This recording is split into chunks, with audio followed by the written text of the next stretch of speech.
Previously on Balls. Moley? Mr. C. How long does it take you to answer your phone wherever you are? Fucking, you're down in your little hole again, are you? Well, I was just listening to somebody talking about me wearing my fur coat. I mean, it's, you know... Mate, dark glasses, it's Arsenal shirt. really. Yeah. No, well, I'd have to have you up for slander, like, you know, you're already winding people up too much. Listen, mate, there were pictures of you in the studio looking very molish when I was down in Mshloti when we tried to do this thing on Skype, and in the studio was clearly you have a fur coat on. It took me ages to find those sunglasses. I mean, you know, I can't be seen, you know, to be wearing any old kind of rubbish. Well, you'll be pleased to know, mate, that despite all these strange Twitters saying that Mesut Ozil got injured playing for Germany, he's fit, he's ready to make his debut, he scored and made one for Per Mertesacker for Germany during the week in their 3-0 win. So what do you think, mate? What do you think about Mesut Ozil's debut against Sunderland for Arsenal?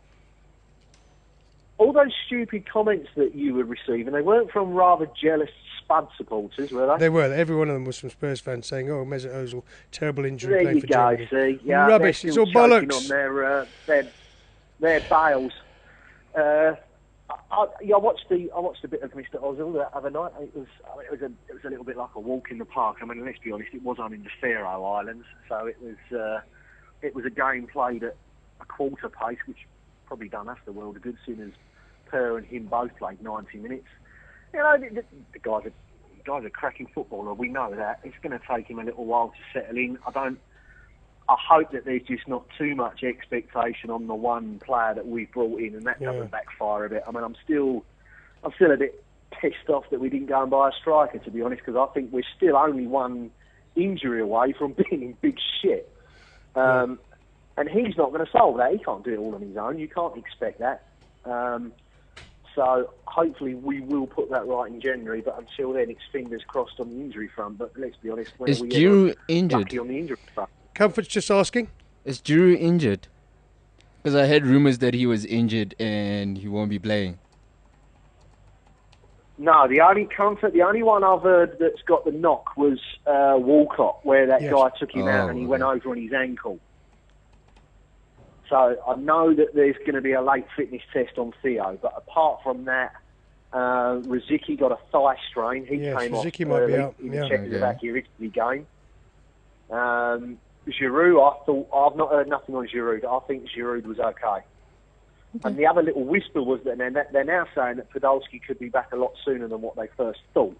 But then, considering that that's our medical staff, he'd probably be out till March. Yeah. We'll see. Okay. We also had Brandon from Top Odds. I don't know if you listened to that bit where he's saying that the best bet of the weekend is Chelsea to beat Everton, a very poor Everton side. But my perception was that Roberto Martinez made some quite effective signings during the window, and if they were all to come good, Gareth Barry on loan, you got Lukaku, a shock last-minute loan deal from Chelsea because Demba Ba couldn't go to Arsenal. But don't forget Lukaku can't play, Neil, because it's against Chelsea, so he can't play against his parent club. So there's no Lukaku, So who's your money on there, Chelsea-Everton? I would fancy Everton to nick a draw there. I don't think they're that easy to beat at home, Everton. Yeah. And also, you know, Chelsea have had a lot of players away, like we had. And I mean, I did what Brandon was saying was right. You always tend... The bigger clubs will struggle after an international break because they've got so many players that have been away. Never easy. And again, we're playing at Sunderland, which is a long trip, so they're travelling again. Possibly 2 draws for me. Is it a relief, Molly, for someone like you, a dyed-in-the-wool club fan, as opposed to, you know, where Arsenal is your in your blood and your life? Is it a relief to come back to domestic football? I mean, you saw England draw 0-0 in the Ukraine. I thought we were quite lucky at times. You saw a pretty ordinary win at Wembley on the Friday night. What do you think about England's form at the moment? And is it a relief for a lot of English football fans to return to following their clubs, much like it is for Bafana fans? It's changed for me, Neil. I mean, I used to follow England all over the place as well, like I did with Arsenal. It's not the same anymore. I don't feel. I mean, obviously, when England are playing, I want to watch. But I'm a little bit like Zane. I want to watch England play, but I'm normally 9 times out of 10 I don't even bother anymore because they can't, for me there's no allegiance there anymore. The players don't give a crap anymore. So it's just they're just pulling on another shirt and earning another bit of money for me. Now, I could be very wrong, and that could be disrespectful to a lot of the players, but that's the kind of feeling that I get watching them, is that they're going through the motions half the time and they don't really care anymore. And England, I think England is very much the same as Bafana at the moment. Who picks the team? You've got so many people sticking their nose in, and you've got so many different people that are in such powerful positions. Is the manager's got his hands tied? Is he being told who to pick? Is he being told who not to pick? Big power struggles going on. I feel sorry for them, but that's what I see. I mean, again, I think we touched on this a couple of weeks ago. England and South Africa's got the same problem. England hasn't got that youth structure in place that they have on the continent, and they've been battling with this for. It's not a short-term story. It's 15, 20, 25 years ago. Lilleshall bombed. It was never the same. Yeah. Now they've got that St George's Park, but they're 20 years behind the Dutch and the Germans and the Belgians. And look what now that's paying off now for Belgium specifically. But it's paid off for Germany and Holland for years and years and years. If the structures are not in place for the kids and the youngsters and the early teenagers, they're not getting taught properly. And if you're not going to get that, you're not going to have successful players coming through. I don't care about quota systems. If somebody's good enough, they're going to shine. Whatever the nationality, doesn't matter. And you can't tell me playing with Dennis Bergkamp doesn't make me a better player. I think it must do, mustn't it? Yeah. Of course. Yeah. You're playing with quality players week in, week out in training. If you don't aspire to be as good as him, you should be playing. So you should be doing something else. Go and be a plumber, really. But then you get a situation, Molly, like in England, where South Africa play a Zimbabwe side with 9 players playing in South Africa, and we've seen that happen with England a few times, haven't we? But if they were to play Belgium in the next few months in the build-up to the World Cup, we'd find that most of the Belgian players play in the Premier League and are better players than the English players that play in the Premier League. That's the awful thing that's happening in England. It's happening here. Whose fault's that, Neil? I mean, you can't turn around and say, boo-hoo. You want the benefit of seeing the best players in your league at any one specific time. Does that? My problem with that is, England are crap. I'm not going to turn around and say, it's Belgium's fault because they've got all their best players in the Premier League. I'm going to turn around and say, well, I'm sorry, but that reflects on England being so poor.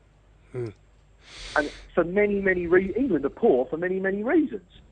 It's not because, and that's where it's at. Who do you point, who is the root of that? Where does that come from? And there's so many issues there at stake. And I relate that a little bit to what's going on here, that there are a lot of issues going on that people don't even know about and that they can't comprehend. But again, it's always the man on the street knows what's going on. They're not blind. They're not as stupid as everybody in power seems to think. So where's the training facilities? Where's the youth development? Why are you not bringing players through? And until you do that, you're not going to see a decent national side. Sorry. I don't know if you saw from where you are underground, Molly, but there were things going on yesterday in terms of how sides are picked, how strongly you can criticise Bafana players. I mean, you've been in England, and I called one of the Bafana players mediocre last week. We've said a lot worse than that about people like Gareth Barry, haven't we, over the years? And I remember Chris Waddle saying that Theo Walcott was devoid of any touch and was brainless, and that kind of criticism goes on all the time. Is that healthy for the game? Should we be criticising on that level as Bafana stoop to the levels of England, where you might not qualify for the World Cup? Well, at the end of the day, I mean, I don't think, you're not insulting the guy by saying that you think your opinion is the guy's an average footballer at that level. So you're not saying he's an average player, but at that level, you don't think he deserves to be in that team when there are others there that you think are better than him. That's a fair comment. I'm sure the guy is 20 times worse in a stadium on a Saturday, and he's called 20 times worse.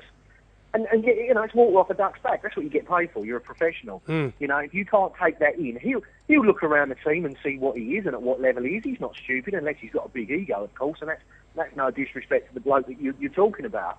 But surely he would look around and go, yes, I know that I am at a level. Are certain players better than me? Yeah, they probably are. And at internet, my question to you would be, I look at England and then you look at Bafana. should average to mediocre players be even getting in the team? And at England at the moment, I think we've got a lot of average players. Now, that doesn't mean they're a bad player. It just means that on the international stage, compared to other teams and other players, we are decidedly average, unfortunately. Yeah, no, I agree. And I think that's where Bafana are, you know? You're not saying to the bloke, sorry, mate, you're utter crap. That's insulting the bloke. And you didn't do that from what I saw at all. You just made a comment that, in your opinion, he's an average guy, and there was people there that should have been chosen before him. You know, we've all got opinions. You know, no football fan will ever agree on the same team anywhere, will they? I mean, that's what makes the game so special.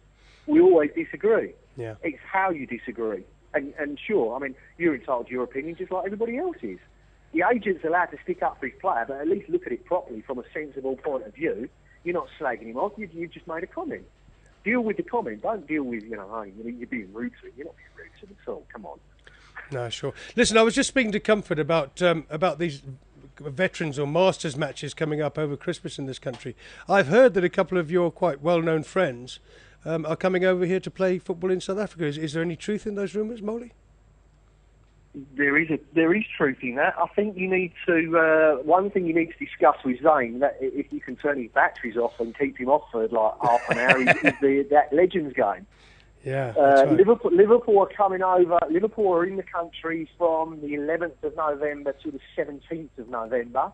Yeah. As far as I'm aware, they are playing a game down in Durban on that. I think it's Thursday or the Friday night. They are up in Joburg doing some things that will be publicised a lot more, and they are bringing over a rather decent Legends side. Good. And some of them are your mates, is that right? I don't know, yeah, you'd have to ask them if I'm their friend or not. Depends if I'm underground or taking them out, getting them drunk. But I mean, they don't need much leading astray, let's be honest. What Comfort wants... They lead me astray, Neil. Yeah, I can imagine that, mate. Listen, what Comfort wants to know is, will we be able to get any of these former, English Premier League legends to come into the Bollockz studio? Do you think we've got a chance of doing that? As long as he doesn't wear that funny stupid head he's got on, I mean, that might scare them off a little bit. Brilliant, mate. But I'm sure they'll come in and say a few words. Yeah, it shouldn't be too much of a problem. Brilliant, mate. That's what we look forward to. All right, mate. Listen, well, we're all on tenterhooks about Ozil's debut against Sunderland. We're all on tenterhooks about Manchester United and Chelsea coming back from this international break and the close of the transfer window. Molly, we'll speak to you next week and see how they did, yeah? Yeah, nice one. Take care. Have a good weekend. All right, mate. Cheers, Molly. Thanks for your help, mate. Cheers. Bye, mate. Bye. So there he is, the mole. Much easier to cut the mole off than Zane Musa. But there we are. It worked well. That's our time up. 2 hours of pure bollocks with Neal Collins, Comfort Kesra and Maz doing all the technical stuff behind me, frantically working away. Have a look at www.balls.co.za and you'll see some of the highlights of what we've done today. I'll also be putting them up on at Neal Col, Nealcol. I'm also on Facebook. I don't know how you get to that, but Neal Collins. And you can see some of the highlights of what we've done today. Some of the videos, some of the questions, some of the answers, some of the rows and arguments that go on in football. I'm just staggered at the moment at the similarities between English international football and South African international football and the comparison with a very bright-looking Premier League, and yet we can't produce international sides that intimidate and impress. That, to me, is very worrying, especially after Bafana's defeat against Zimbabwe, where we were outplayed by 9 Zimbabweans who play in the PSL in this country. It's going to happen to England soon. This is Balls Visual Radio.